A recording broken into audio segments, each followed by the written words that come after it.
आज हम करने वाले हैं रंजना रस वंडू यादू। चलिए पढ़ते हैं। वंडू यादू पालई है दो, ಮೂರು ನಾಲ್ಕು ಅನ್ನ ಹಾಕು, ಐದು ಆರು ಬೇರೆ ಸಾಲು, ಏಳು ಎಂಟು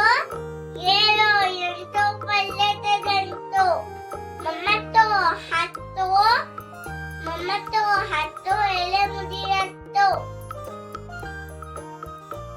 ಒಂದರಿಂದ 10 ಈರಿತ್ತು, ಊಟದ ಆಟ ಮುಟ್ಟಿದಿತ್ತು।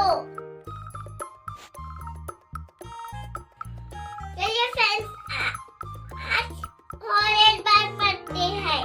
वंडू यादू पालई है दो, ಮೂರು ನಾಲ್ಕು ಅನ್ನ ಹಾಕು, ಐದು ಆರು ಬೇರೆ ಸಾಲು, ಏಳು ಎಂಟು ಪಲ್ಯದ ಗಂಟು, 10 ಎಲೆ ಮುದಿರತ್ತು,